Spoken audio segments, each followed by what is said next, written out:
বন্ধ করে দাও, তাইলে তোর ভাইয়ের কাজ দেয়, আসতে বল। অনেকদিন কাছের ধারে আসি গেছ তো, ভাইয়ের কাজ দিয়ে গোপালকে আসতে বল বাসায়।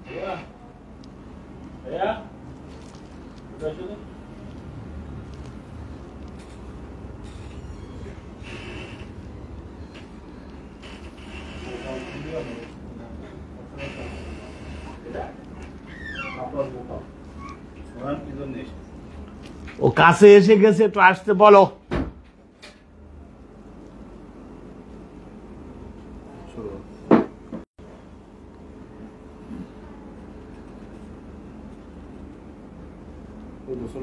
হাত ছাড়া দেওয়া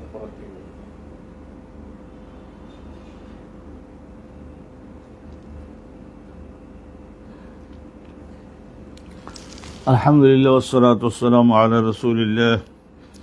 আলহামদুলিল্লাহ ওয়াসসালাতু ওয়াসসালামু আলা রাসূলিল্লাহ। বাবুন মান বাদা বিশিক্কি রাসিহি আল আইমানি ফিল গোসল।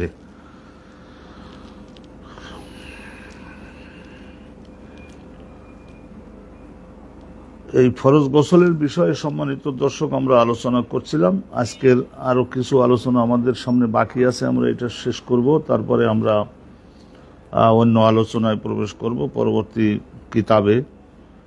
বাবুন মান বাদা বিশিক্কি রাসিহি আল আইমান ফিল গোসল। ফরজ গোসল করবার সময়ে মাথা তো উত্তম রূপে ধৌত করতে হবে, কিন্তু সুন্নাত হলো এই যে মাথার ডান পাশের অংশটা আগে ধৌত করা, ভালো করে এইভাবে আঙ্গুল দিয়ে খেলাল করে মাথার ডান পাশের চুলগুলির গোড়াগুলোকে ভিজাইয়ে দেওয়া আগে, এটা আগে।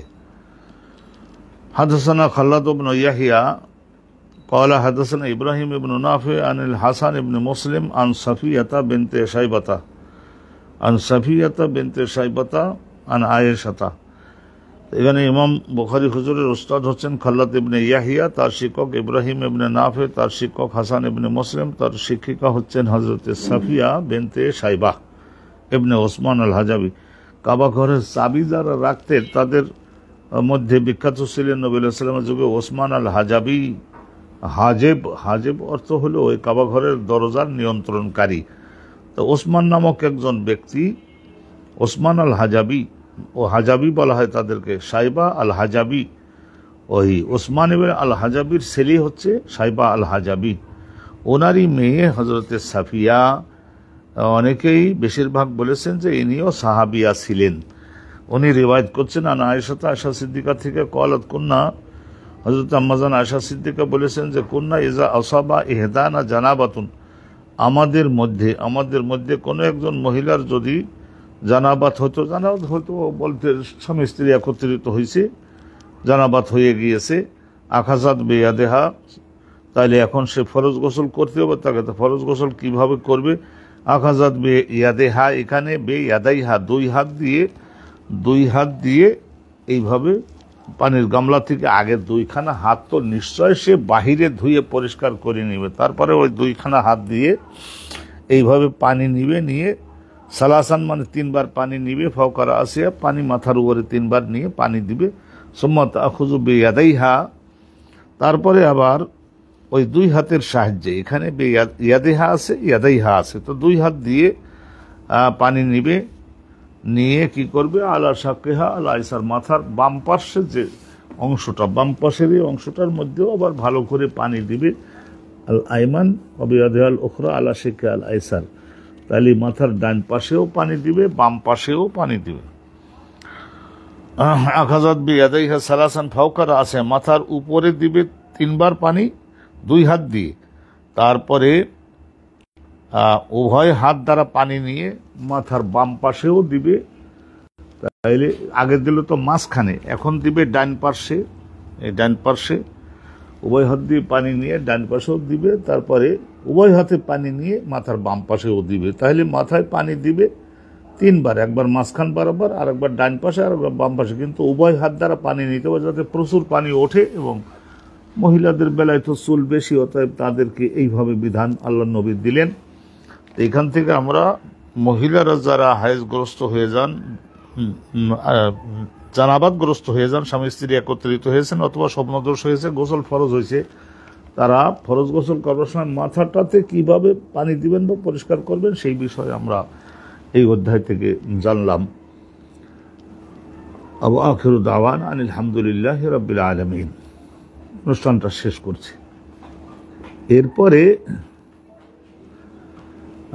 আর একটা বিষয় শুনুন, এই বিষয়টাও খুব গুরুত্বপূর্ণ, আমাদেরকে খুব দিল দিয়ে বুঝতে। বাবুন মান ইগতাসালা উরিয়ানান, গোসল করবার সময়, ফরজ গোসল করবার সময় যদি একজন পুরুষ বা মহিলা গোসলখানার মধ্যে দরজা বন্ধ করে দিলে বাহিরের থেকে কেউ যদি দেখার সম্ভাবনা না থাকে, তাহলে বস্ত্র, গোটা শরীরটার বস্ত্র পরিত্যাগ করে গোসল করা, সেটা শরিয়াতে বৈধ আছে। ওয়াহদুহু ওয়াহদাহু দুই রকমের পাঠ করা যায়। ফিল খালুয়া, খালুয়া বলতে একা একা সেখানে তিনি আছেন, আর অন্য কারোর সেখানে ছিদ্রপথ দিয়ে তাকিয়ে দেখার মতো কোনো ব্যবস্থা নাই। তাহলে এই ধরনের যদি থাকে, নির্জন একটা কামরার মধ্যে গোসল করছেন একা, তাহলে বস্ত্র পরিত্যাগ করে, যদি বস্ত্র যেটা পরিধানে ছিল সেটা যদি ভিজানো সম্ভব না হয়, কারণ কি অন্য আর কাপড় নাই, তাহলে আর সেই কাপড়টার মধ্যে ময়লাও লাগে নাই, তাহলে ওই কাপড়টা খুলে রেখে যদি ফরজ গোসল করেন করতে পারেন। কিন্তু অমান তাতাসাত্তারু, অমান তাতাসাত্তারু বা তাসাত্তারা দুই রকমের পড়া যায়। অমান তাসাত্তারা, আর কেউ যদি ফরজ গোসল করবার সময়ও নিজের দেহকে কাপড়ের দ্বারা ঢেকে রেখে তারপরে যদি ফরজ গোসল করেন, তাহলে এখানে ইমাম বুখারী হুজুর বলছেন ওয়া তাসাত্তুরু আফদালু, শরিয়াতের নজরে তাসাত্তুরটা গোটা শরীরটা ঢেকে রেখে তারপর কাপড়ের নিচে শরীরটা থাকলো এবং সেইভাবে ডলে ঘষে পরিষ্কার করা, এইটাই হলো আফদাল। শরিয়াতের নজরে এটার মধ্যে তাকওয়া পরহেজগারি বেশি। ওয়াকালা বাহাজ ইবনে হাকিম, বাহাজ ইবনে হাকিম তিনি, হযরত বাহাজ ইবনে হাকিম তিনি তার বাপের থেকে, আর বাপের পরবর্তীতে তার বাপ রিওয়ায়াত করছেন বাহাজ ইবনে হাকিমের দাদার থেকে, ওনার দাদা সাহাবী ছিলেন। আনিন নবী সাল্লাল্লাহু আলাইহি ওয়াসাল্লাম, আল্লাহ পাকের রসুলের পক্ষ থেকে এই হাদিসখানা বর্ণিত হয়েছে। তো আনিন নবী সাল্লাল্লাহু আলাইহি ওয়াসাল্লাল্লাহু আলাইহি ওয়াসাল্লামা আল্লাহু আহাক্কু ইউস্তাহিয়া মিনহু মিনান নাস। তাহলে আমরা তো অনেক সময় দেখা যায় আশেপাশে যদি লোকজন থাকে, তাহলে লোকজনের লজ্জা এবং শরম হেতু, লজ্জা এবং শরম করার কারণে মানুষ আসতে লাগলে আমরা তো লজ্জিত হই এবং তাদের সামনে আমরা নাভি থেকে হাঁটু পর্যন্ত পুরুষ লোকেরা আমরা বিবস্ত্র করতে চাই না। তো এখানে নবী আলাইহিস সালাম বলেছেন যে আল্লাহ পাক রব্বুল আলামিন তিনি সাধারণ একজন মানুষ, তার চাইতে বেশি অধিকার রাখেন আল্লাহ রব্বুল আলামিন আল্লাহর ব্যাপারে, যাতে আমরা লজ্জা অনুভব করি। এবং যেখানে কোনো মানুষ নাই কিন্তু সেখানে তো আল্লাহ পাক রব্বুল আলামিন রয়েছেন, অতএব আল্লাহ রব্বুল আলামিন তো দেখছেন, তাহলে আল্লাহর মতো এত বড় মুরব্বী তার সামনে কি করে বস্ত্র পরিত্যাগ আমরা করি। তার মানে এখানে বোঝানো হলো যে একা একা থাকলেও সেখানেও বস্ত্র পরিত্যাগ করে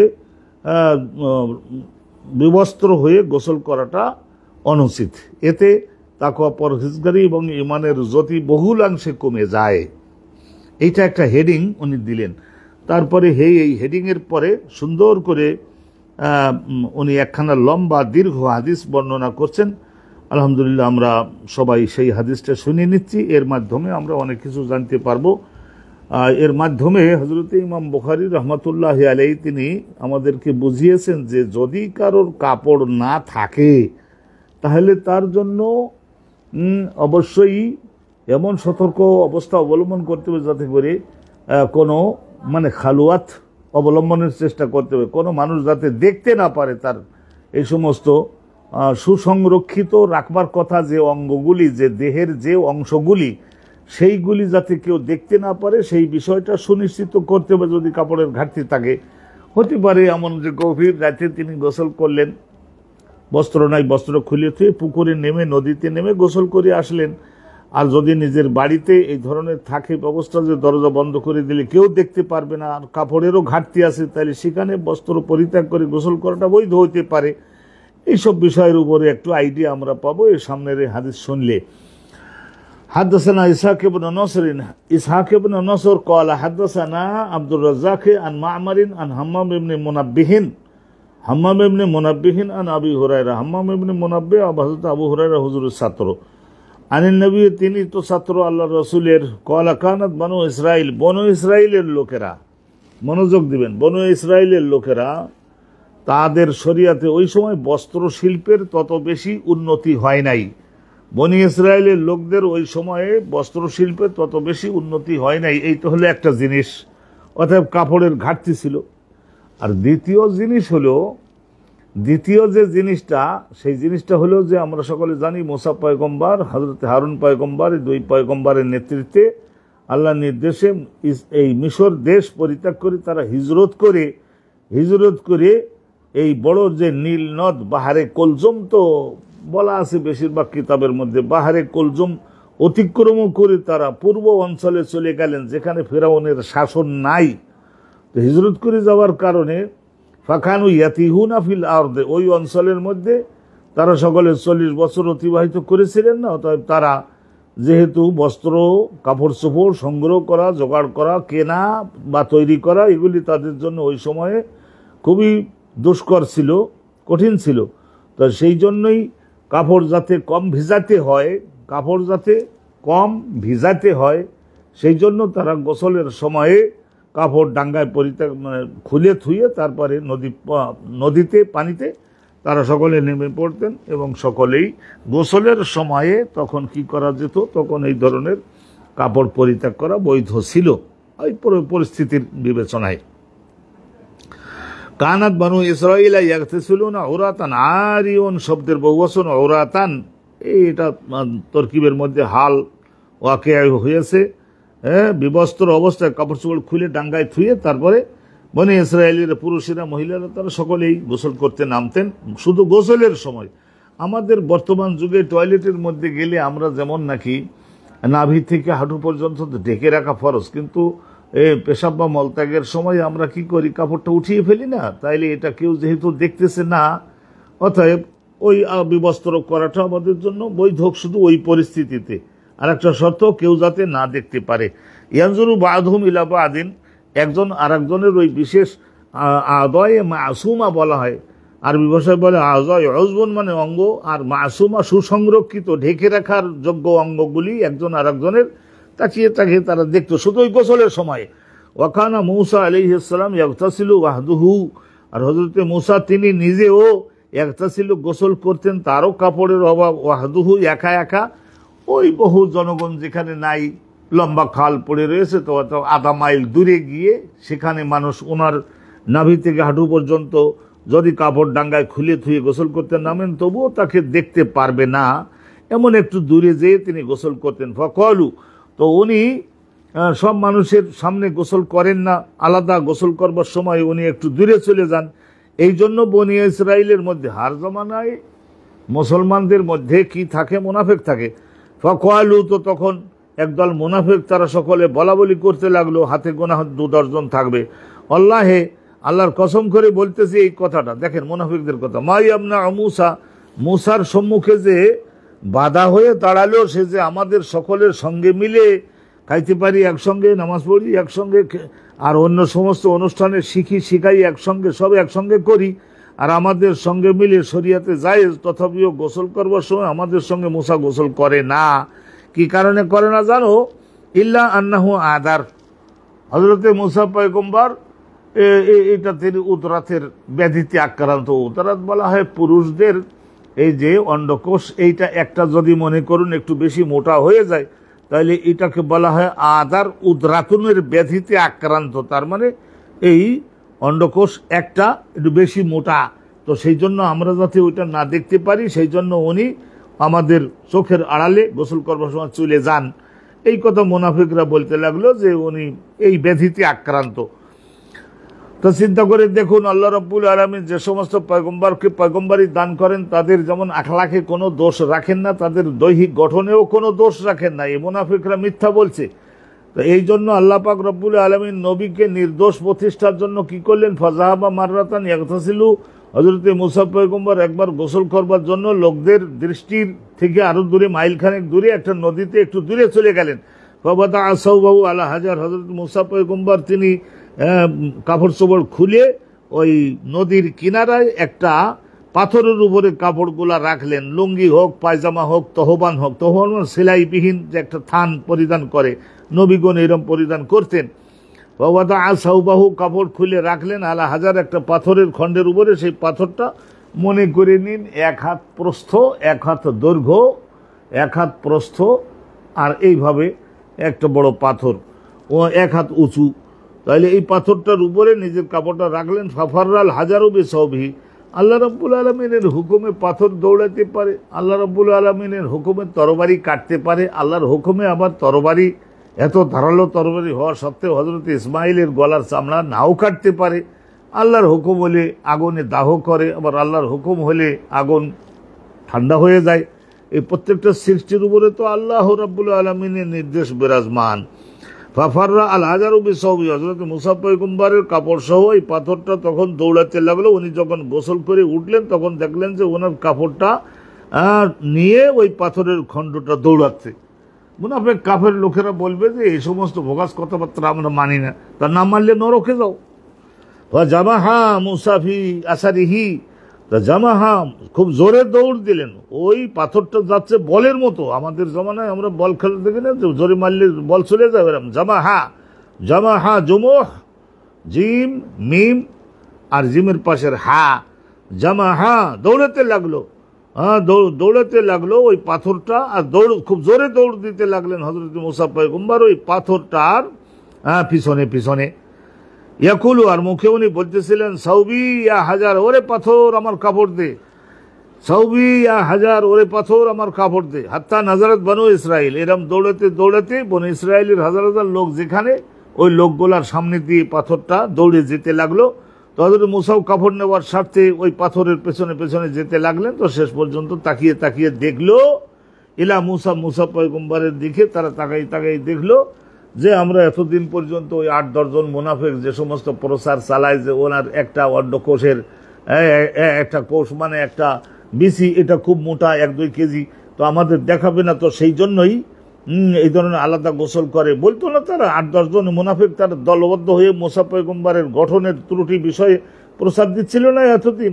তো ওই সমস্ত লোকদের কথায় সকলে দেখলো তো আজকে তো হযরতে মুসা পয়গম্বর তিনি তো ওই আল্লাহর কুদরতে পাথরটা তো ওনার কাপড় সহ দৌড়ে চলে যাচ্ছে। নিশ্চয়ই হযরত মুসা পয়গম্বর যে রোগমুক্ত সেইটা প্রতিষ্ঠিত করবার জন্যই আল্লাহর এই তো জীবন্ত কুদরত আমরা দেখছি। ওয়াকালু, এবং তারা সকলে দেখলো এবং বলল যে হযরত মুসা পয়গম্বরের গঠনের মধ্যে তো কোনো দোষ ত্রুটি তো নাই। আল্লাহে, আল্লাহর কসম করে আমরা সকলে বিশ্বাস করি ও বলছি, মা বে মুসা মিন বাসিন, মুসা পয়গম্বরের গঠনের মধ্যে কোনো প্রকার রোগ ব্যাধি নাই। অন্ডকোষ মোটা হয় এটা একটা ওয়ান কাইন্ড অফ ডিজিজ, এটা দেহের মধ্যে এক ধরনের। ও আখাজা সাউবা, হযরত মুসা পয়গম্বর লোকজনের যখন দেখা শেষ হয়ে গেল, আল্লাহর উদ্দেশ্য পরিপূর্ণ হলো, তখন ওই পাথরটা থেমে গেল এবং হযরত মুসা পয়গম্বর ওই পাথরের নিকট থেকে নিজের কাপড় গ্রহণ করলেন। ওয়া তফিকা বিল হাজারে দারবান, আর মনে একটু যেহেতু মনে করেন 1 মাইলের দৌড়েই মুসা পয়গম্বরকে এই যেটা উনি করতে চান নাই সেই অবস্থাটা জনগণকে দেখাতে বাধ্য করলো, যদিও আল্লাহর হুকুমে করেছে। ওয়া তফিকা বিল হাজারে দারবান, তো হযরত মুসা পয়গম্বর কাপড় তো নিলেনই, কিন্তু হাতে ওনার যে লাঠি ছিল সেই লাঠির সাহায্যে ওই পাথরটার উপরে কয়েকটা বাড়ি কষে দিলেন জোরে জোরে। এই আমার কাপড় নিয়ে দৌড়ালি কেন? কলা আবু হুরায়রা, হযরতে আবু হুরায়রা রাদিয়াল্লাহু তাআলা আনহু যে এই হাদিসটার বর্ণনাকারী, কলা আবু হুরায়রা বলেছেন, আল্লাহে, আল্লাহর কসম করে আমি আবু হুরায়রা বলি। কসম করে বলতে পারলেন কারণ আবু হুরায়রা তো ওই পাথরটা দেখেন নাই, তো আল্লাহর নবী যেহেতু জানিয়েছেন সেই জন্য কসম করে বলতে পারলেন। ইন্নাহু লানাদাবুন বিল হাজারে সিত্তাতুন আও সাবআ, ওই হযরত মুসা পয়গম্বর ওই পাথরটার উপরে রাগে উত্তেজিত হয়ে তিনি যে বাড়ি মারছিলেন না, 6টা বা 7টা বাড়ি মারছিলেন লাঠিটার সাহায্যে পাথরের উপরে, যেখানে যেখানে পাথরটা দেহে বাড়ি মারছিলেন, তো ওই পাথরটা বলল যে পয়গম্বরের হাতের লাঠির বাড়ি আমি আল্লাহর শক্তি বলে নরম হয়ে গেলাম। যেমন নাকি কাঁচা মাটির উপরে বাড়ি মারলে যেরকম দাগ পড়ে যায়, অনুরূপভাবে সিমেন্টের ঢালাই, নরম ঢালাইয়ের উপরে যেরকম নাকি লাঠির বাড়ি মারলে দাগ পড়ে যায়, অনুরূপভাবে নাদাবুন মানে আসারুন, চিহ্ন এবং নিদর্শন পড়েছিল। দারবান বিল হাজার, ওই পাথরটার উপরে হযরতে মুসা পয়গম্বর যে কয়েকটা বাড়ি মারছিলেন সেই কয়েকটা দাগ এবং চিহ্ন পড়ে গেল। তাহলে এখানে বোঝা গেল যে কাপড় যদি কম থাকে আর কেউ যদি না দেখতে পারে তাহলে কাপড় খুলে ডাঙ্গা বারবার ভিজালে তো তাড়াতাড়ি কাপড়টা পচে যাবে। তো অতএব খুলে থুয়ে গোসল করবার সময় শুধু কেবল খুলে থোয়াটা শরিয়াতে পারমিশন। আমরা যখন বর্তমানে উম্মতে মোহাম্মদী, আমরা এই যে হাতের, এটাও তো দেহের একটা অঙ্গ, তো এইটা এখন আমরা একজন আরেকজনের সামনে বস্ত্রবিহীন করছি না, একজন আরেকজনের হাত দেখছি, যেহেতু শরিয়াতে জায়েজ আছে, কোনো শরমের বিষয় না। তদ্রূপভাবে ছিল এই বিষয়টা ওই সময়, শুধু গোসলের সময়। আমাদের জন্য আছে এই ওযু ইস্তেনজা করবার সময়, মলত্যাগ করবার সময়, পেশাব ত্যাগ করবার সময় আমরা সকলে হাঁটু এবং নাভির ওখান থেকে অনেকাংশে বিবস্ত্র করি না, অনুরূপভাবে বুঝে নেবেন। ওয়ান আবি হুরায়রা, হযরতে আবু হুরায়রা থেকে এই একই সনদে আরো বর্ণিত আছে, আনিন নবী সাল্লাল্লাহু আলাইহি ওয়াসাল্লাম, রাসূলুল্লাহ সাল্লাল্লাহু আলাইহি ওয়াসাল্লামের নিকট থেকে। না শুনলে কি আর আবু হুরায়রা এই কথা বর্ণনা করবার সাধ্য রাখেন নাকি? ক্বালা বাইনান আইয়ুব ইয়াগতাসিলু উরিয়ানান, হযরতে আইয়ুব নবীর ঘটনা এবং ওনার ইতিহাস তো আমরা জানি। বিশেষ এক পরিস্থিতিতে হযরতে আইয়ুব পয়গম্বর একবার বিচার প্রার্থী, এবং ইমাম জামাখশারি ওনার কাশাফ নামক কিতাবের মধ্যে লিখেছেন যে একবার ওই ওনার শাসন আমলে বর্ডারের সাইডের থেকে একজন মহিলা আসছিলেন, তার উপরে জুলুম করেছে ওই এলাকার কিছু দুর্বৃত্ত শয়তান লোক। ওনার উট, ভেড়া, ছাগল এগুলি উনি অনেক কষ্ট করে লালন পালন করে, তার দুধ খাবে, গোস্ত খাবে, বংশ হবে, কিন্তু ওই লোকেরা চুরি ডাকাতি করে নিয়ে নেয়। যখনই একটু মোটাতে যায় চুরি ডাকাতি করে নিয়ে নেয় এবং ওনার উপরে জুলুম করে, দৈহিকভাবে ওনাকে প্রহারও করে বাধা দিতে গেলে। তো এই বিচার প্রার্থী হয়ে হযরতে আইয়ুব পয়গম্বরের কাছে একবার উনি আসছিলেন, একজন মহিলা। তো ওই দিন আসলে মহিলা ওই বর্ডারের অধিবাসিনী হওয়ার কারণে উনি জানতেন না যে এই দিনে হুজুর বিচার করেন না, এই দিন উনার ব্যক্তিগত ইবাদতের দিন, সাপ্তাহিক ইবাদতের দিন এবং ওনার ব্যক্তিগত বিশ্রামের দিন। এটা ওই মহিলা জানতেন না, না জানার কারণে এসে বসেছেন। তো ওই মহিলাকে বুঝিয়ে বলে দিলে হতো যে মা, আপনি বিশ্রাম করুন, আজকে আগামীকাল আপনার কেসটা উঠাবো এবং ন্যায্য বিচার করে দেব, প্রয়োজন হলে পুলিশ বাহিনী পাঠাবো, মিলিটারি পাঠাবো, ওই এলাকার জালেমদেরকে ধরে তাদের শায়েস্তা করবো, বলে দিলে হতো। কিন্তু তা না বলে একটু ধৈর্যচ্যুত হয়ে হযরত আইয়ুব নবী নাকি ওই মহিলার উপরে বলেছিলেন, জানেন না আপনি আমার আজকের বিশ্রামের দিন, ইবাদতের দিন, আমার ডিস্টার্ব করতেছেন, দরজার এইভাবে খটখট হচ্ছেন, খটখট শব্দ করছেন, বারবার দরজা খুলে দেন। তো এই মহিলা এই ধরনের রূঢ় আচরণ আইয়ুব নবীর কাছ থেকে যখন পাইছিলেন, তখন ওই মহিলা কান্দাকাটা করছিলেন এবং বলছিলেন আল্লাহর কাছে যে আল্লাহ, কত দূর থেকে আসছি তুমি জানো, আর কি পরিমাণে জুলুম ওই এলাকার ডাকাতগুলি, চোরগুলি আমার বিরুদ্ধে করে তাও তুমি জানো। আইয়ুবের উপরে দায়িত্ব দেছো দুষ্ট লোকদের দমনের জন্য, তারা তো উনি আসছিলাম, কিন্তু তিনি তো উত্তেজিত এবং আমার বিরুদ্ধে ক্রুদ্ধ হয়েছেন এবং আমার বিচারটা করলেন না। আল্লাহ রাব্বুল আলামিন, তাইলে আমি এখন জগতে তো আর বিচার পাইলাম না, এই কথা বলে মহিলা চলে গেল। তো আল্লাহ রাব্বুল আলামিন ওই ঘটনাটাকে কঠিন করে ধরলেন এবং বললেন যে, হে আইয়ুব, এত ক্লান্ত তুমি হয়ে গেলে যে আমার একজন বান্দি কত দূর থেকে এসেছে ন্যায্য বিচার পাবার আশায়, তাকে তুমি মাহরুম করলে। আচ্ছা ঠিক আছে, কিছুদিন বিশ্রামে থাকো। তো এই বলি আল্লাহ রাব্বুল আলামিন বা অন্য আরো কয়েকটা কারণ তাফসীরের কিতাবের মধ্যে বর্ণিত আছে। তাফসীরের কিতাবের মধ্যে বর্ণিত আছে, সংক্ষেপে আমি এতটুকু একটু বললাম। ইয়াগতাসিলু, তো হযরত আইয়ুব নবী তিনি তো আল্লাহ রাব্বুল আলামিনের হুকুমে ওনার ওই যে দেহের মধ্যে দাউদের মতো, দাউদ যে হয় আমাদের দেহে, এর দাউদের মতো এক প্রকারের চুলকানি পাছড়া জাতীয় জেগে উঠল এবং উনি আস্তে আস্তে সেই ব্যাধিটা মারাত্মক হলো। আর এই দেহের দাউদ এবং ঘা পাছড়ার মতো যেটা জেগে উঠেছে, ওরই রসকস এইটা সমগ্র দেহে ছড়িয়ে গেল এবং এখান থেকে ওনার স্ত্রী সন্তানদের দেহের উপরে ছড়িয়ে গেল মরণ ব্যাধি। স্ত্রীগণ এই দুর্গন্ধে টিকতে না পেরে রহিমা বিবি বাদে আর যারা ছিলেন সকলেই সাদাকাল্লাহুল আযীম, আমরা গেলাম হুজুর, আল্লাহর আযাব এবং গজব লানত আপনার উপরে নামছে, আপনি নিশ্চয় গোপনে বহু গুনার কাজ করেন। এইরকম বলে তারা সকলে ভাগওয়ালপুর গেল, চলে গেল। এবং হযরতে আইয়ুব আলাইহিস সালাম রহিমা বাদে আর সব স্ত্রী তাকে পরিত্যাগ করলো। আর ওই সন্তানরা আল্লাহ আস্তে আস্তে তাদের মৃত্যু দিয়ে দিলেন। অনেকে বলেছেন যে একটা ছাদের নিচে তারা বসেছিল, ছাদ ধসে দেখা গেল একই সঙ্গে সন্তানগুলি মারা গেল। যাই হোক, রোগ ব্যাধিতে মারা যাক অথবা ছাদ ধসে মারা যাক, এইভাবে আল্লাহ তার সন্তানগুলাকে নিয়ে নিলেন। তারপরে এই সমস্ত ওনার ওই সব মনের দুঃখে যখন উনি দাঁড়াতেন, তখন ভেড়া, বকরি, দুম্বা, উট, গরু, মহিষ এরা সকলে ওনার চেনে যে হাজার রাসূলুন, এটা পয়গম্বর। ওরা এসে গা চেটে দেয়, একটু আদর করে। ওই ব্যাধি ছড়িয়ে পড়লো। আস্তে আস্তে ভেড়া, বকরি, দুম্বাগুলো মরতে থাকলো। মরতে মরতে মরতে মরতে আর কিছুই নাই। গ্রামের লোকরা বলে যে আল্লাহর একবার মারাত্মক লানত নামছে আমাদের আইয়ুব হুজুরের উপরে। অতএব শেষ পর্যন্ত এত মারাত্মক দুর্গন্ধ ছড়াই পড়লো, গ্রামের লোকরা বলল যে হুজুর আপনারা আর আমরা গ্রামে থাকতে দেবো না, গ্রামে আপনি যদি থাকেন তা দুর্গন্ধে আমরা থাকতে পারবো না। তো এত লোক আমরা বের হয়ে না গিয়ে বরং আপনি ওই চলে যান। তো হযরতে আইয়ুব আলাইহিস সালাম আল্লাহর পরীক্ষার সম্মুখীন হয়েছেন। ওনার স্ত্রী রহিমাকে সঙ্গে নিয়ে ওই পাশের একটা মরুদ্যানে 3-4টা খেজুর গাছ, একটু অল্প উঁচুতে, ওর একটু ছায়া মতো আছে ওর, আর ওই জায়গায় একটু উপরে এসব বাঁশ কাঠ দিয়ে কোনো রকম একটু ছাউনি মতো করে ওর মধ্যে থাকতে লাগলেন।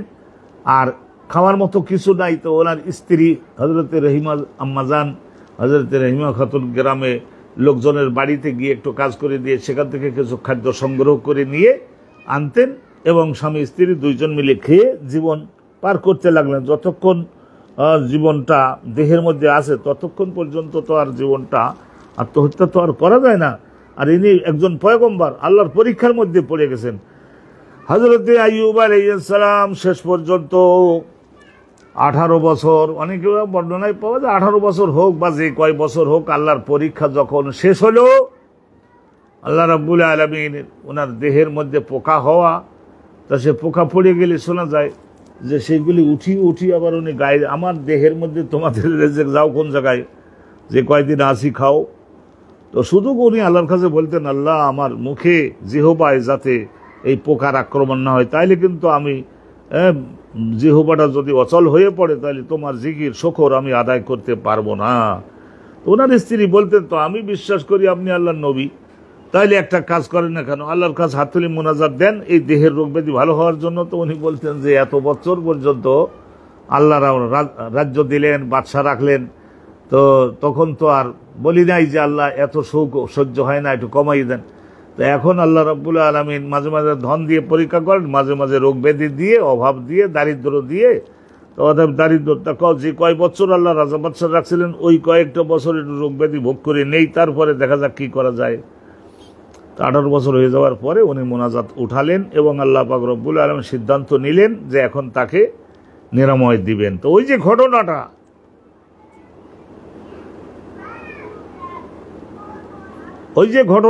ওই ঘটনাটা এখানে সংক্ষিপ্তভাবে বর্ণনা করা হয়েছে। বাইনান আইয়ুব, কোন এক সময় হযরতে আইয়ুব আলাইহিস সালাতু ওয়াস সালাম কানা ইয়াগতাসিলু, মানে জীবনের অসুস্থতা এবং রোগ ভোগের জীবনের শেষের দিকে, ইয়াগতাসিলু উরিয়ানান, কাপড় নাই, একটা কাপড় বারবার ভিজালে কাপড়টা দ্রুত গতিতে পচে যাবে, নষ্ট হয়ে যাবে। সেই জন্য গোসলের সময় শুধু ওই কাপড়টা খুলে রেখে বিবস্ত্র হয়ে উলঙ্গ হয়ে উনি গোসল করতেন। আর আশেপাশে মরুদ্যানে তো ওনার স্ত্রী আর উনি ছাড়া দেখবার মতো আর তো কোনো লোকও নেই। ফাখাররা আলাইহি জারাদুম মিন যাহাব, আল্লাহ রাব্বুল আলামিন সিদ্ধান্ত নিলেন যে এখন তো অভাবও দূর করব, দেহের রোগ ব্যাধিও ভালো করব, রাজ্য আবার ফিরিয়ে দিব, সন্তান বংশ ফিরিয়ে দিব, আরো 100 বছর 150 বছর আরো হায়াত দিব, সন্তানরা মোটা তাজা হবে, আবার সব রাজ্য সব ফেরত দেব। তা আল্লাহ পাক রব্বুল আলামিন কোরআন শরীফে সুন্দর করে বলেছেন, ইন্না ওয়াজাদনা আইয়ুবা সাবিরান, আল্লাহ বলছেন আমি কঠিন ধৈর্য ধারণকারী হিসেবে আমি পেলাম আমার বান্দা আইয়ুবকে। আবদানা আইয়ুব, আমাদের বান্দা আইয়ুবকে আমরা পাইলাম ওইভাবে। এবং নেমাল আব্দ, আল্লাহ এত সুন্দর করে প্রশংসা করেছেন আইয়ুবের, এত সুন্দর প্রশংসা অন্য কোন পয়গম্বরের করেছেন কিনা জানা নাই। নেমাল আব্দ আইয়ুব, আমার একজন শ্রেষ্ঠ বান্দা হলো আইয়ুব। ইন্নাহু আওয়াব, আওয়াব, নিশ্চয় সে হলো একজন আমার দিকে কঠিন সাধনার মাধ্যমে পুনরায় আবার প্রত্যাবর্তনকারী। তাওয়াবুনের যা অর্থ, এই তওবা গুনাহের কাজ ছেড়ে অনুতপ্ত হয়ে আল্লাহর পছন্দের ইবাদতে মনোযোগ দেওয়া, এইটাকে বলা হয় তাওয়াব। আরে তওবা হয়ে গেল তো, কিন্তু এরপরে আরো তো আল্লাহর পছন্দের বহু ইবাদত সম্মুখে আছে না, বহু দরজা, বহু স্টেজ আছে না। ধন হলে জাকাত দিল, দান করলো, এই একটা স্তর অর্জিত হলো না। তারপরে হজে গেল, উমরায় গেল, আর একটা স্তর হলো না। তারপরে আবার দেশে এসে মসজিদ নির্মাণ শুরু করে দিল, মাদ্রাসা নির্মাণ শুরু করলো, বাপ মা হারাদের থাকবার জন্য এতিমখানা বানালো, যারা গ্রামে এলাকায় অভুক্ত থাকে তাদের জন্য খাদ্য তৈরি করে নিয়ে ডেক মাথায় নিয়ে রাতে তাদের বাড়িতে বাড়িতে গেল, আর একটা দরজা হলো না। অনুরূপভাবে যারা অপরাধ করে তাদের বিরুদ্ধে মোকাবেলায় নামলো, আর একটা মর্যাদা হলো কিনা? অবশ্যই হলো।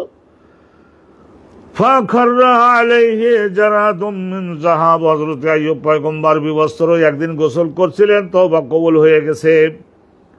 তো দেখুন এখানে কোরআন শরীফে আছে, হাজা আল্লাহর পক্ষ থেকে জিবরাইল আসলেন। আর এই ঘটনাটা আমি সংক্ষেপে বললাম। হযরত জিবরাইল আসলেন, আর ওনার স্ত্রী গ্রামে গেছিলেন। তো গ্রামে কোনো কাজ পায় না। তো শেষ পর্যন্ত গ্রামের লোকেরা জানে যে একজন নবীর স্ত্রী, তাহলে তাকে বলছিলেন যে আমরা আপনার মাথার কেশ চুল যদি কিছুটা আপনি কেটে আমাদের দেন, তাহলে আপনাকে আমরা খাবার দিব। ওই শরিয়াতে এইরকম চুল কেটে বিক্রি করে খাদ্য নেওয়া শরিয়াতে জায়েজ ছিল, সেই হিসেবে উনি দিয়েছিলেন। তো এখন ইবলিস শয়তান করলো কি, জিবরাইল ফেরেশতার সুরত ধরে এসে বলছে কি যে আপনার স্ত্রী ডেলি ডেলি খাবার আনে, আর সেইটা যে খান আপনি জানেন আনে কোন জায়গা থেকে। তো আজকের ওই চুরি করতে গেছিল, তো ধরা পড়েছে। শাস্তি স্বরূপ গ্রামের লোকেরা একটু হালকা শাস্তি দিয়েছে, চুল কেটে দিয়েছে, আসলেই দেখবেন চুল কাটা। এই কথা শুনেই উত্তেজিত হয়ে উনি বললেন যে আমি তো এইটা বলি নাই যে গায়রে শরিয়াতি পদ্ধতিতে অর্থ উপার্জন করে আমার জন্য আনা ও আমার সেবা করা। তা আসুক, তাহলে নিশ্চয় আমি যেহেতু রসুল, তাহলে এখন আমার তো ক্ষমতা, আর বেশি লোকের শাস্তি দেওয়ার ক্ষমতা নাই। আমার স্ত্রী, সে তো আমার শাসনের অধীনেই আছে। তো এইভাবে বললেন যে আমি তাকে শাস্তি প্রদান করব। ইবলিস শয়তান বোধহয় এও বলেছিল যে জেনা করেছে। তো ওই সময় বলে তাইলে 100 দোররা মারবো। ওই সময়কার শরিয়াতে এটা বেত। হযরতে জিবরিল ফেরেশতা বললেন সর্বনাশ করেছেন, আপনার স্ত্রী সম্পর্কে যে একটু আগে আপনার কাছে বলে গেছে, ও ছিল ইবলিস শয়তান, আমার সুরতে আসছিল। তো সে আসলে এগুলি করে নাই। তা আপনি যে কসম করলেন, এই কসমটা এটারও একটা মর্যাদা দিতে হবে। তো উনি বললেন যে এই যে আমি ঘাস কেটে এনে দিলাম জঙ্গলের থেকে, একটু মোটা ধরনের দেহ বিশিষ্ট 100 ঘাস কেটে সুন্দর করে একটা মুঠি বেঁধে তারপরে আনলেন, আর বললেন কি এইটা দিয়ে আপনার স্ত্রীর দেহে বলে আমার একটা কসমের থেকে মুক্ত করো। হে, তুমি তো জিবরাইল বলে গেছে যে তুমি নির্দোষ, তো অতএব তোমার কাছে এতটুকু সহায়তা আছে। তো বলে ঠিক আছে, আলহামদুলিল্লাহ, আপনি আল্লাহর নবী, আপনিও এইরকম ভাবে অসাবধান হয়ে বলে ফেলেছেন। এইসব কথাবার্তা কিতাব সমূহে দেখা যায়। তো উনি তখন ওই একবার মারলে 100 বার মারা হয়ে গেল। কসমের থেকে উনি মুক্ত হলেন। তারপরে জিবরাইল বললেন যে হ্যাঁ, এখানে পায়ের গোড়ালির সাহায্যে আঘাত করেন। গোড়ালির সাহায্যে আঘাত করলেন, মাটি ধসে গেল এই 1 বিঘতের মতো, তারপরে 1 হাতের মতো মাটি ধসে গেল। একেবারে জমজম কূপের পানির মতো চকচকা পানি নেমে গেছে। কোরআন শরীফে আছে এই ঘটনা। হাজা মুগতাসালুন বারিদুন ওয়া শারাব, এই যে সুন্দর ঠান্ডা পানি শীতের গরমের মৌসুমে এবার কলিজা জুড়িয়ে যাবে, একবারে টাকরা পর্যন্ত পান করুন। আর এখান থেকে কাঠের বাটি দিয়ে এই পানি উঠিয়ে মুগতাসাল সুন্দর করে গোসল করুন। গোসল করলেন, অনেক স্বস্তি সুখ আর আরাম হলো। 24 ঘন্টা যেতে না যেতেই গায়ের সমস্ত ঘাগুলা শুকিয়ে গেল, ওর উপর থেকে খোসার মতো উড়ে গেল। সপ্তাহ খানেকের মধ্যে আবার রাজা বাদশার মতো আবার চেহারা আল্লাহ দান করলেন, এবং পরবর্তীতে আবার ব্রেনের মধ্যে, মনের মধ্যে সেই শক্তি জৌলুর দান করলেন।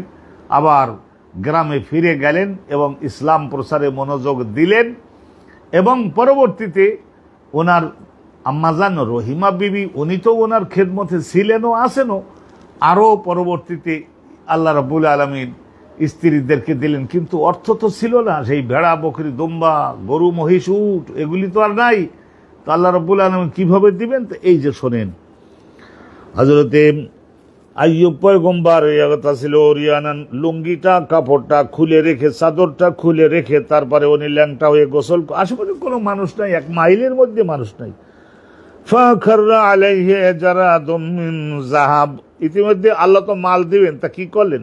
ওই যে পানি মাথার উপরে ঢেলে দিচ্ছেন না, ওই পানি খাররা, ঝরঝর করে পড়তে লাগলো। আল্লাহর কুদরত, ইন্নাল্লাহ আলা কুল্লি শাইইন কাদির, ঝরঝর করে পড়তে লাগলো আইয়ুব নবীর দেহের উপরে।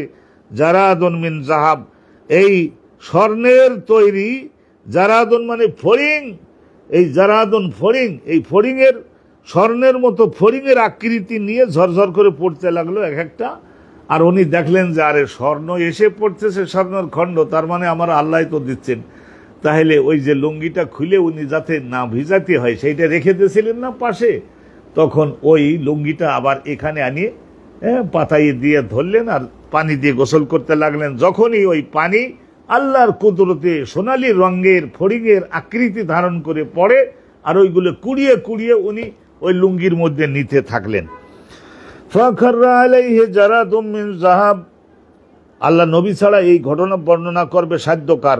ফাজআলা আইয়ুবু ইয়াহতাসি ফি সাওবিহি, হযরত আইয়ুব আলাইহিস সালাতু ওয়াস সালাম উনি নিতে লাগলেন আর কাপড়ের মধ্যে একত্রিত করতে লাগলেন, গচ্ছিত করতে লাগলেন। ইয়াহতাসি, ইয়াহতাসি ইয়াখুযু ওয়া ইউলকি ফি যালিকা সাওব, কাপড়ের মধ্যে নিক্ষেপ করছেন। ফি সাওবি ইয়াহতাসি ইয়াখুযু ওয়া ইউলকি ফি সাওবিহি।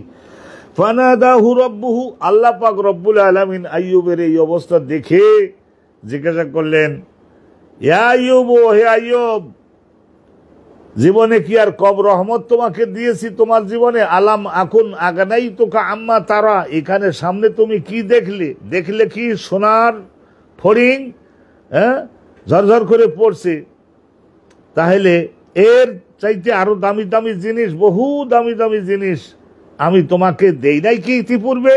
আগানাইতুকা, আমি তোমাকে কি ধনরাজি দেই নাই তোমাকে? আম্মা তারা, এই যা দেখছো এইটার তুলনায় সেগুলি আরো বেশি দামি ছিল না? কোটি কোটি সহস্র কোটি টাকার সম্পদ তো আল্লাহ ওনাকে দিয়েছিলেন রোগব্যাধিতে আক্রান্ত হওয়ার পূর্বে। তো হযরত আইয়ুব তখন বলেন, ক্বালা বালা রব্বুল আলামিন, আপনি তো দেন। তা এখন এটাও তো আপনার দেওয়া, ও ইজ্জাতিকা, আপনার মহামর্যাদার এবং আপনার অনন্ত শক্তি। ইজ্জত শব্দের 2টা অর্থ, এক হলো মর্যাদা ও সম্মান।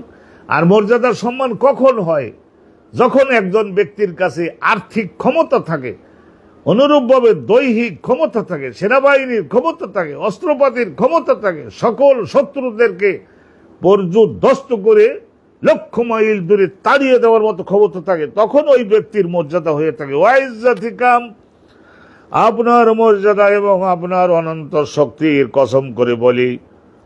কি বলি? তো উনি বললেন যে তুমি যে এতদিন কাপড় ভিজাতে না, এখন তো দেখি পানির উপরে কাপড় বিছাই দিয়ে সেখানে তুমি ফড়িং গুলাকে, ওই সোনার ফড়িং গুলাকে গুছাই গুছাই নিচ্ছ, লুঙ্গি ভিজে যাচ্ছে, সেদিকে মনোযোগ নাই। তখন উনি জবাব দিলেন, আল্লাহ আপনি যখন দেন, আমার যতই দেন আর যতই থাকুক, ওয়ালাকিন লা গিনা বি আন বারাকাতিকা, আপনি যে বরকত আমাকে প্রদান করলেন, মঙ্গলজনক জিনিস, উপকারদারকারী জিনিস যেগুলি আপনি আমাকে প্রদান করছেন, লা গিনা, আমি সেইগুলি গ্রহণ না করে কি করব? সেইগুলি না নিলে তো আমার উপায় নাই, উদ্ধার নাই, এগুলি তো আমার জন্য আপনিই পাঠিয়েছেন। কি সুন্দর করে আল্লাহ রাব্বুল আলামিনের জন্য জবাব দিলেন। আল্লাহ খুশি হয়ে গেলেন, বলে ঠিক আছে তাইলে গ্রহণ করো। এই যে একটা রিওয়ায়াত, এখানে বোঝা গেল যেখানে কোনো লোক তাকাই দেখবার মতো যদি না থাকার, কাপড়েরও যদি ঘাটতি থাকে, তাহলে সেখানে কাপড় খুলে রেখে বিবস্ত্র হয়ে গোসল করাও কি আছে জায়েজ আছে হযরত মুসা পয়গম্বর আর আইয়ুব পয়গম্বর দুইজনের দুটো ঘটনা এখানে বর্ণনা করা হলো। আপনারা বলতে পারেন যে হুজুর এ তো আগের জমানার শরিয়াত, আমাদের জমানায় কি প্রয়োগ হবে? হ্যাঁ, প্রয়োগ হবে, কারণ রাসূলুল্লাহ এইটা বলেছেন, অনুমোদন দিয়েছেন। যদি আমাদের শরিয়াতে প্রয়োগ না হবে তাহলে রাসূলুল্লাহ বলে দিতেন যে তাদের শরিয়াত তাদের, আমাদের শরিয়াত আদের। লাকুম দীনুহুম লাহুম দীনুনা লানা, এরকম রাসূলুল্লাহ বলেন নাই। ওয়ারাওয়াহু ইব্রাহিম, ইব্রাহিম নামক আরেকজন উস্তাজ, উনি এই ঘটনাটাকে বর্ণনা করেছেন কার থেকে? মুসা ইবনে উকবা থেকে। মুসা ইবনে উকবা রিওয়ায়াত করেছেন সফওয়ান থেকে, সফওয়ান আতা ইবনে ইয়াসার থেকে, আতা ইবনে ইয়াসার রিওয়ায়াত করে আবু হুরায়রা থেকে, আবু হুরায়রা রাসূলুল্লাহ সাল্লাল্লাহু আলাইহি ওয়াসাল্লাম এর থেকে।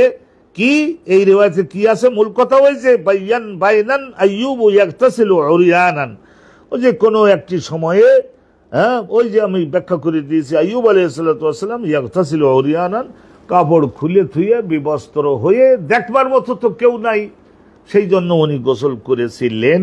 এইটাও আমাদের জমানায়, আমাদের শরিয়াতে এটা জায়েজ রয়েছে, জায়েজ রয়েছে।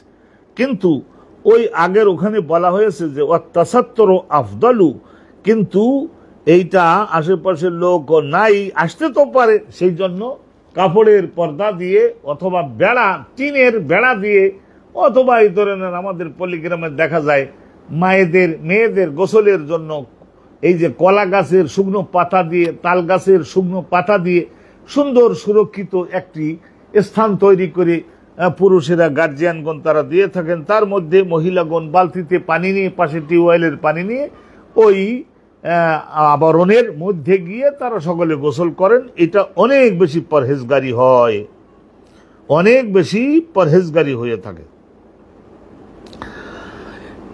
আলহামদুলিল্লাহ, এই ঘটনাটা আমরা শুনলাম। ওয়া আখিরু দাওয়ানা আলহামদুলিল্লাহি রাব্বিল আলামিন।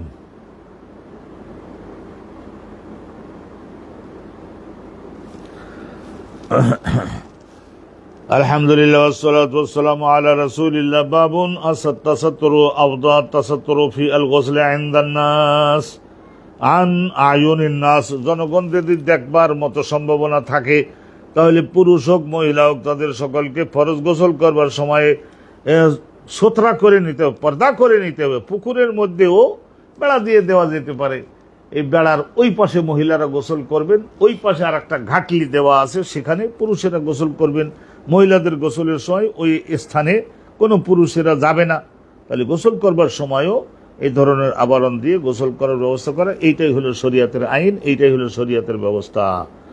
তো এখন এই যে একটা হেডিং হযরত ইমাম বুখারী দিলেন, এখন এইটা প্রতিষ্ঠিত করবার জন্য তাকে তো এখন তো দলিল প্রমাণ তো হাজির করতে হবে, দলিল প্রমাণ হাজির করতে হবে না? তো এখন হাদিস খানা শুনুন। হাদাসানা আব্দুল্লাহ ইবনে মুসলিমাতা আর মাসলামাতা দুই রকমের আছে, কিন্তু এখানে মুসলিমাতা। আব্দুল্লাহ ইবনে মুসলিমাতা আন মালিকিন, আব্দুল্লাহ ইবনে মুসলিমাতা তিনি ইমাম বুখারীর শিক্ষক, তার উস্তাদ মালিক, ইমাম মালিক, তার উস্তাদ আবু নদর কে ছিলেন? হযরত ওমর ইবনে উবাইদুল্লাহ, ওমর ইবনে উবাইদুল্লাহ ওনার মাওলা, মানে কিনে এনে তারপরে ওই যে বলেছিলাম না যে স্বাধীনকৃত কৃতদাস এককালে ছিল, কিন্তু এখন স্বাধীন। তাইলে আবু নদরের পরিচয় দিলেন যে ওমর ইবনে উবাইদুল্লাহর তিনি হচ্ছেন মাওলা। এই আবু নদরের থেকে, আবু নদর কার থেকে রিওয়ায়াত করছেন? আন্না আবু মুররা ইনি কে ছিলেন? মাওলা উম্মে হানি, রাসূলুল্লাহর চাচাতো বোন হযরতে আবু তালেবের মেয়ে উম্মে হানি।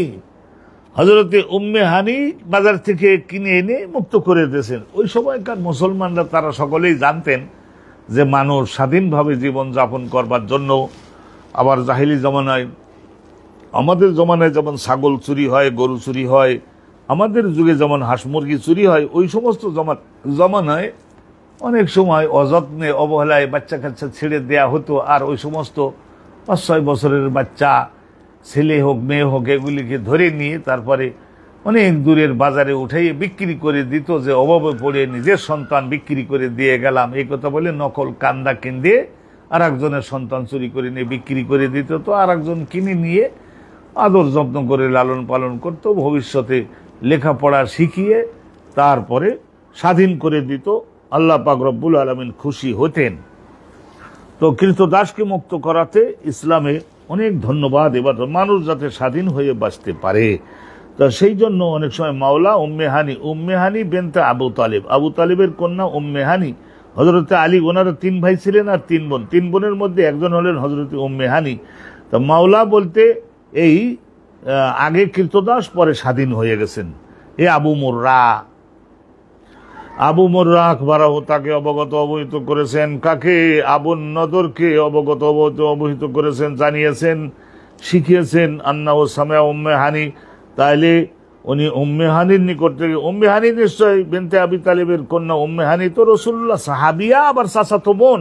রসুল্লাহ তো কোনো ওইভাবে ভাইও তাও হয় নাই, বোনও হয় নাই, তো সেই জন্য রসুল্লাহ নিজের চাচাতো ভাই, চাচাতো বোন, তাদেরকে অনেক মোহাব্বতে, অনেক আদরে সেবা যত্ন করেছিলেন।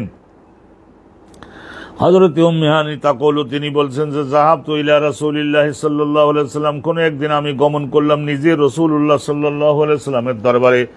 রাসূলুল্লাহর নিকটে গেলেন আমাল ফতে, ওই দিনে রাসূলুল্লাহ 10,000 মিলিটারি নিয়ে মক্কা থেকে এসে, এই মদিনা থেকে এসে তারপরে মক্কা জয় করে নিয়েছেন। ইন্না মক্কাতা ফুতিহাত উনওয়াতান, এই ব্যাপারে সবাই আমরা একমত, ইসলামের ওলামাগণ সকলে একমত যে আল্লাহর রাসূল শক্তি প্রয়োগের মাধ্যমে, সামরিক শক্তি ব্যবহার করে মক্কাকে জয় করেছিলেন। তাইলে জয় করলে মক্কার প্রত্যেকটা ইঞ্চি মাটির উপরে রাসূলুল্লাহর মালিকানা হয় আইনত, গনিমতের মাল হিসাবে। আর ওখান থেকে যে প্রায় 40-50 হাজার মানুষ যারা এই মক্কাতে ছিল, আবু সুফিয়ানের সাপোর্ট করেছে, আবু জেহেলের সাপোর্ট করেছে, তারা সকলে তারা রাসূলুল্লাহর কৃতদাস হয়ে যায়, কৃতদাসী হয়ে যায় আইন অনুপাতে। কিন্তু রাসূলুল্লাহ দেশের মানুষ, তারা যতই অপরাধী হোক, আমি যদিও শক্তির দ্বারা মক্কা জয় করেছি, তো রাসূলুল্লাহ দেখলেন যে এই মক্কা কি ধরনের মহাপবিত্র মক্কা, এখানকার মানুষদের কৃতদাস দাসী বানাবো না। রাসূলুল্লাহ তাদের সামনে নিয়ে একটা কনফারেন্স করেছিলেন, সেখানে 20,000-এর মতো লোকজন ছিলেন। আর আপনারা শুনে থাকবেন যে আল্লাহর রাসূলের কণ্ঠে আল্লাহ রাব্বুল আলামিন 30 জন শক্তিশালী যুবকের ক্ষমতা প্রদান করছিলেন। রাসূলুল্লাহ যখন বক্তব্য দিতেন, ইয়াসমাউ কালামা রাসূলিল্লাহি আল কাসি ওয়াদ দানি, কাছে যারা দাঁড়ানো, দূরে যারা দাঁড়ানো, সবাই আলা সাওয়া, সমান শুনতে পেতেন। তথায় রাসূলুল্লাহ তাদের জিজ্ঞাসা করেছিলেন, না শুধু একটু জিজ্ঞাসা করেছিলেন যে আমরা আপনাদের সঙ্গে কিরকম আচরণ করব বলে আপনারা এখন ধারণা করেন। ওরা তো জানে যে ব্যবহার আমরা করেছি নবীর সঙ্গে, নবী সাহাবীদের সঙ্গে 13 বছর, সেই হিসাবে তো আমাদের তুলোধুনা করা উচিত, আমাদের মৃত্যুদণ্ড।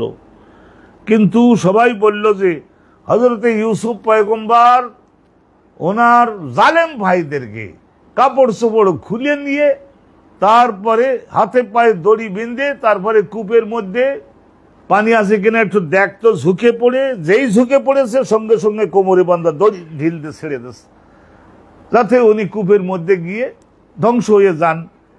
ওই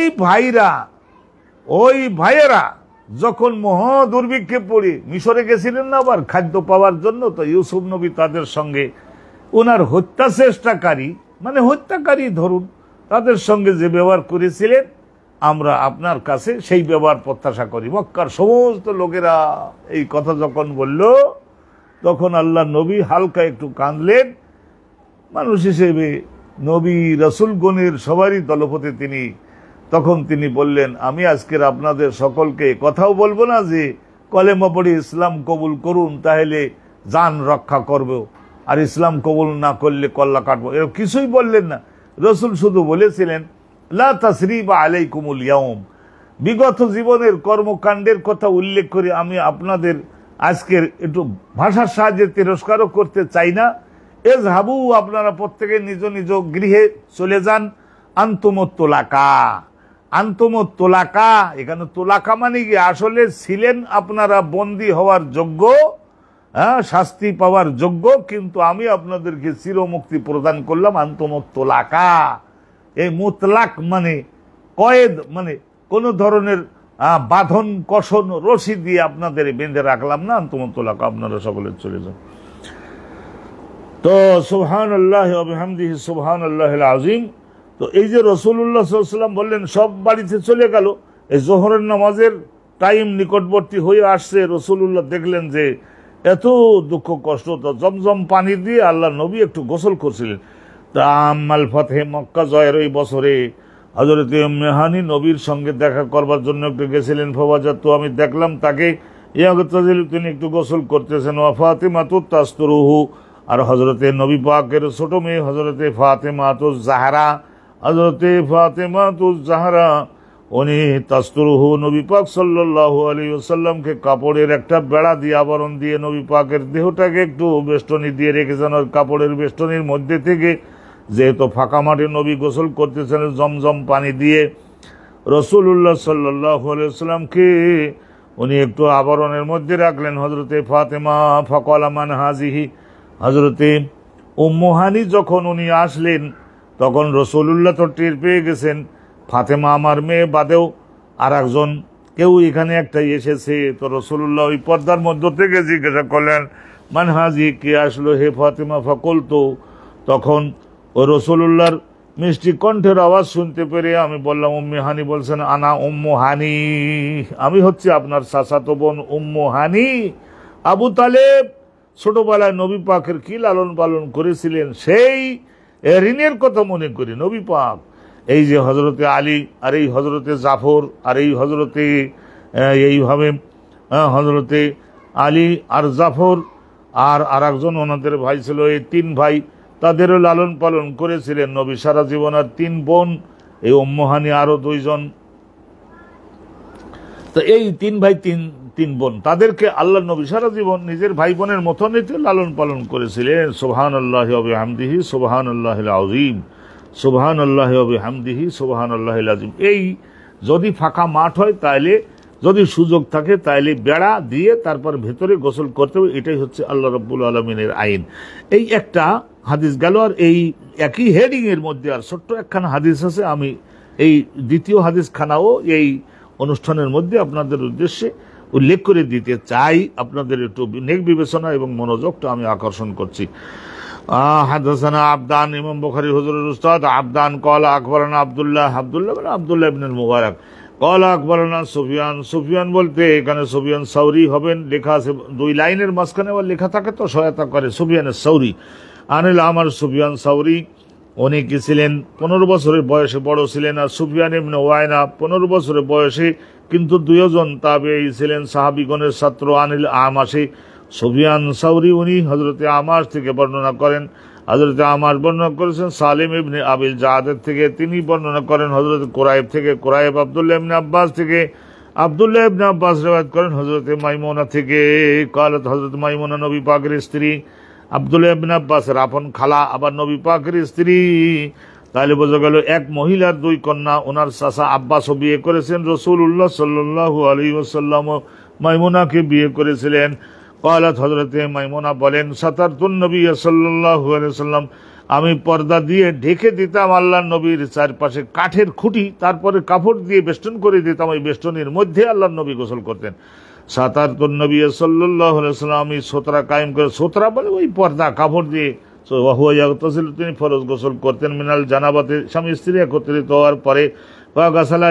তারপরে গোসলটা কিভাবে করলেন তার একটা শর্ট বিবরণ উনি তুলে ধরেছেন। দুই হাত আগে কি করতেন, ওই মনে করে নেন এই নারকেলের মালা অথবা এই ধরনের কাঠের তৈরি একটা বর্তন, তার দ্বারা পানি উঠাইয়ে পাত্রে মূল পানির পাত্রটার বাইরে নিয়ে কবজি পর্যন্ত দুই হাত ডলে ঘষে সুন্দর করে ধৌত করতেন। সুম্মা সাব্বা বিয়ামিনিহি আলা শিমালি, অথবা একটা পাত্রের মধ্যে পানি নিয়ে তারপরে ডান হাতে পানি নিতেন, বাম হাতের উপরে ঢেলে দিতেন। পাগাসালা ফারাজাও, তারপরে ওই নাভির নিচে হাঁটু এর সামনে পিছনে সুন্দর করে ধৌত করতেন, ডলে ঘষে ধৌত করতেন। এটা আমরা আগেও পড়েছি। অমা আসাবাহু, আর যদি রাসূলুল্লাহ সাল্লাল্লাহু আলাইহি ওয়াসাল্লামের নিজের দেহের শক্তি অথবা নিজের স্ত্রীর দেহের থেকে কোনো শক্তি যদি রাসূলুল্লাহর কাপড়ে বা দেহে লেগে থাকে সেই জন্য ভালো করে সুন্দর করে ডলে ঘষে ধুয়ে নেন। সুম্মাতা মাসাবিয়াদিহি আলাল হায়াতে, তারপরে যে হাতটা দ্বারা এই ধরনের ধুইলেন, ওই হাতটা কি করতেন, আল্লাহ বাম হাতটাকে পাশের দেওয়াল, মাটির দেওয়াল, তাতে একটু ঘষে নিতেন, অথবা পায়ের নিচের মাটি যদি ধুলোবালি থাকে সেখানে ঘষতেন। অথবা রাসূলুল্লাহ সাল্লাল্লাহু আলাইহি ওয়াসাল্লাম তাইলে কি হলো, সুন্দর করে ওযু করতেন। ওযু আহুলিস সালাত, নামাজে যোগদানের জন্য যে ওযু করতে ওই ওযু করতেন। গায়রা রিজলাইহি, দুই পা বাদে, কারণ দুই পাটা একটু অন্য জায়গায় সরে গিয়ে তারপর দুই পা ধৌত করেন। সুম্মা আফাদা আলা জাসাদিহি, অন্য জায়গায় সরে গিয়ে তারপরে গোটা দেহের মধ্যে পানি ঢেলে দিতেন। আফাদা, আস্তে আস্তে করে পানি ঢেলে দেওয়া, যেমন ফয়েজ দেয় না একজন কামেল পীর, আস্তে আস্তে নিজের ভালো আমলগুলির প্রভাব নিজের শিষ্যের কলবে, ব্রেনের মধ্যে প্রতিষ্ঠিত করবার জন্য যে চেষ্টা করে না, এটার ফয়েজ দেওয়া বলে না, ওইটাই আফওয়াদা, পানিটাকে আস্তে আস্তে দিতে হবে। সুম্মাত তানাহাওয়াতুবার নবী করিম সাল্লাল্লাহু আলাইহি ওয়াসাল্লাম ওই স্থান থেকে একটু সরে যে শুকনো আর একটা ভালো জায়গায় যেতেন। ফাগাসালা কাদামাইহি, তারপরে নিজের দুইখানা পা ধৌত করতেন, নিজের দুইখানা পা ধৌত করতেন। কাদামাইহি তাবাহু আবু আওয়ানা ইবনে ফুদাইলিন ফিস সাতরি, আর ফাঁকা মাঠে যদি কোনো পুরুষ বা মহিলা গোসল করে তাইলে সেই জায়গায় পর্দা করে নেওয়া, বেড়া দিয়ে নেওয়া, পুকুরে হোক ডাঙ্গায় হোক, এই মর্মে এটা যে জরুরি, এই মর্মে আমরা সকলে শুনেছি। ওই যে সুফিয়ান গেছে না, আগের সনদের মধ্যে সুফিয়ান গেছে, যে আমাসের ছাত্র সুফিয়ান, ওনার সঙ্গে মোতাবাত করেছেন। তার মানে আরো আবু আওয়ানা আর ইবনে ফুদাইল, এই দুইজন আর ওই সুফিয়ানে তিনজন রেওয়াজ করেছেন আসলে ওই আমাসের থেকে। কি মর্মে তাদের সকলের বর্ণনা, যে ওই যে পর্দা করে নিতে হবে, পর্দা করে নিতে হবে। আলহামদুলিল্লাহ, দুখানি হাদিস আপনাদের উদ্দেশ্যে এই লেকচারের মধ্যে আমরা সরবরাহ করলাম। বারাকাল্লাহু লানা ওয়া লাকুম ফিল কুরআনিল মাজিদ। আসসালামু আলাইকুম ওয়া রাহমাতুল্লাহি ওয়া বারাকাতুহু।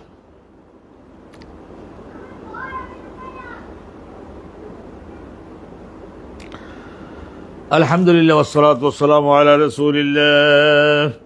বাবুন ইজা ইহতালামাতিল মারআতু, ইজা তালামাতিল মারআতু, একজন মহিলা ইহতিলাম হতে পারে। ইহতিলাম মানে স্বপ্নে দেখলো, তিনি স্বপ্নে দেখলেন, হতে পারে বিবাহের আগে এরকম সাধারণত হয়।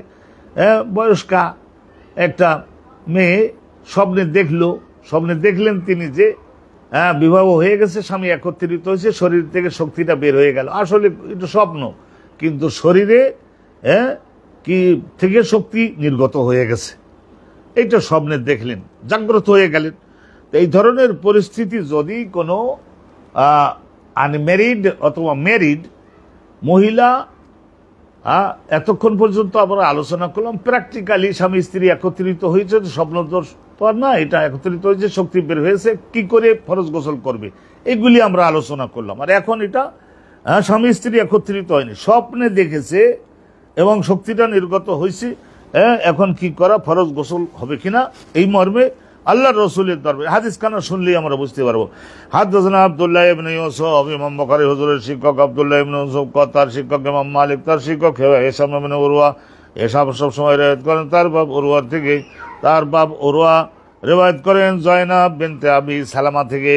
জয়নাব বিনতে আবু সালামা, আবু সালামা একজন ব্যক্তি ছিলেন, তো তার কন্যার নাম এটা আবার জয়নাব। জয়নাব শব্দের অর্থ হলো শুকনো আঙ্গুর। তো শুকনো আঙ্গুর হোক, কাঁচা আঙ্গুর হোক, আঙ্গুর তো আঙ্গুরই ভালো খাবার। তা সেই হিসেবে রাসূলুল্লাহর বড় মেয়ের নামও ছিল জয়নাব, জয়নাব বিনতে মুহাম্মদ। আর এখানে দেখা যাচ্ছে যে জয়নাব বিনতে আবু সালামা, অনেক জয়নাব ছিল। আব্দুল্লাহ বিন মাসউদের স্ত্রী, উনিও জয়নাব। তো জয়নাব আসছে, হে আল্লাহর নবী, দু একটা প্রশ্ন করবে। রাসূলুল্লাহ জিজ্ঞাসা করতে না, আইয়ো জয়ানে, বা অনেক জয়নাব তো আছে, তা কোন জয়নাব? জয়নাব আসছে বললে তো হবে না। তা এখন জয়নাব বিনতে আবু সালামা আন উম্মে সালামাতা, উম্মে সালামা হযরতে উম্মে সালামা নবী পাকের স্ত্রী ছিলেন। ওই উম্মে সালামার আগের স্বামী, তার নাম ছিল আবু সালামা। ওই আবু সালামার আগের ঘরের, মানে ওই আবু সালামার রক্তের কন্যা সন্তান হযরত জয়নাব উম্মুল মুমিনিন। আর এই যে উম্মু সালামা, এনার আল্লাহ নবীর স্ত্রী, তো সেই জন্য উম্মুল মুমিনিন আন্নাহা কালাত, তিনি বর্ণনা করেন, উম্মু সালামা বর্ণনা করেন, জাত উম্মু সুলাইম ওই মদিনাতে এই ঘটনা আমি আপনাদেরকে বলেছি, ডেলি ডেলি তো আর বলা যায় না। হযরতে আনাস বিন মালিক, ওনার আনাসের বাপের নাম মালিক, কিন্তু মালিক ইসলাম কবুলের আগে মূর্তি পুজোর জীবনে থাকা অবস্থায় মারা গেলেন। এখন হযরতে আনাসের মা, ওনার নাম উম্মু সোলায়েম, উম্মু সোলায়েম। পরে আবার বিয়ে হয়েছিল, তো সোলায়েম নামক আর এক ছেলে হয়েছিল।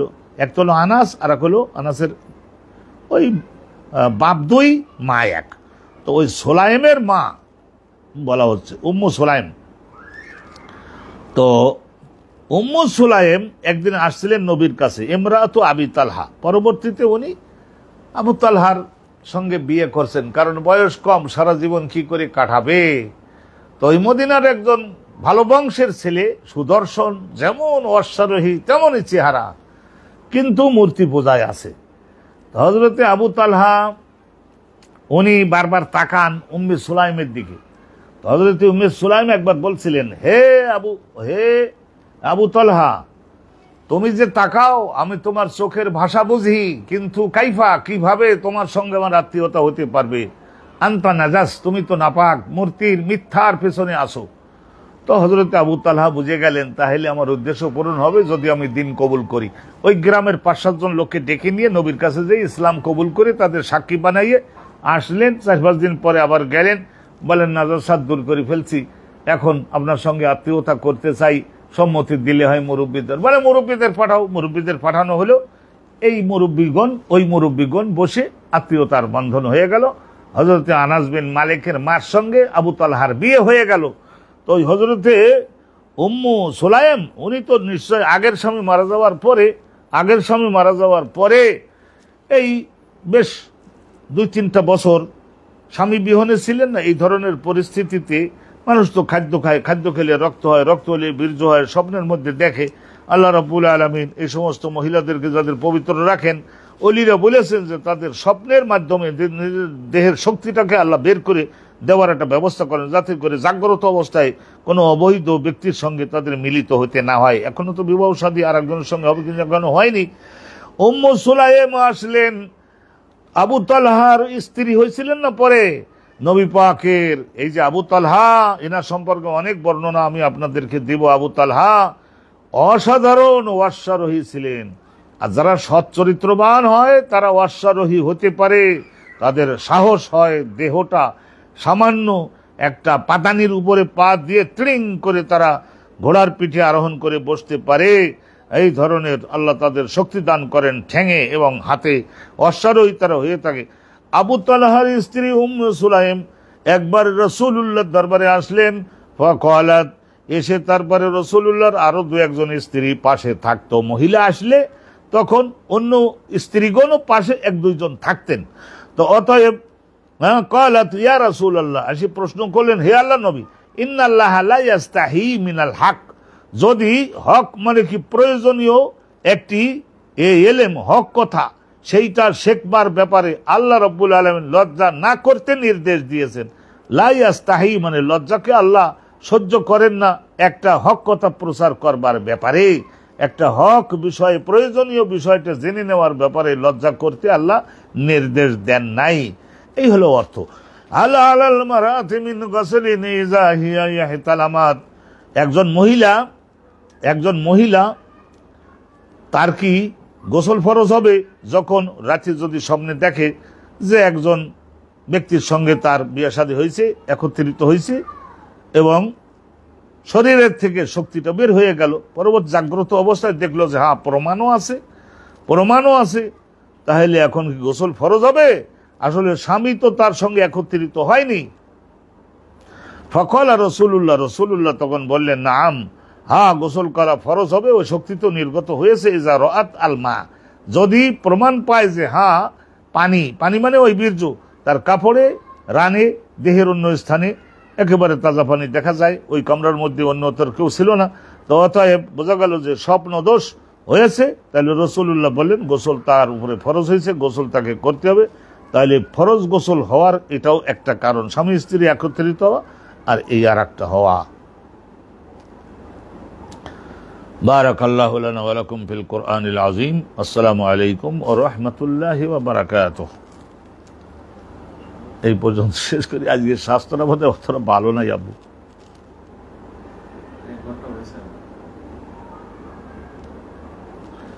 তো হয় কিরকম, এগুলি ওই সামান্য একটু ক্লান্ত হয়ে গেছি অজুহাত দিয়ে দিয়ে বাদ দিলে মানুষ বলে না পড়াবে কি পড়াবে না তা তো জানি না, দরকার নেই। সেই জন্য কষ্ট হলেও একেবারে নেহায়েত আল্লাহ মাহরুম না করলে কালকে শেষ হয়ে যাবে, আগামীকালকের ইনশাল্লাহ শেষ হবে। আল্লাহ দয়া করুন। দেখো ইমাম মাঝে মাঝে কেচ্ছা আনে, তো কেচ্ছা হযরতে আইয়ুব নবীর কেচ্ছাটা শুনে যাও। এগুলি তো সমস্ত আমি তোমার বলবো না, এটা ওই লোকদের কাছে যদি দিতাম না, এগুলি কাট করে এমন হেডিং মারি ছাড়বে, মার্কেট আবার পাবো না।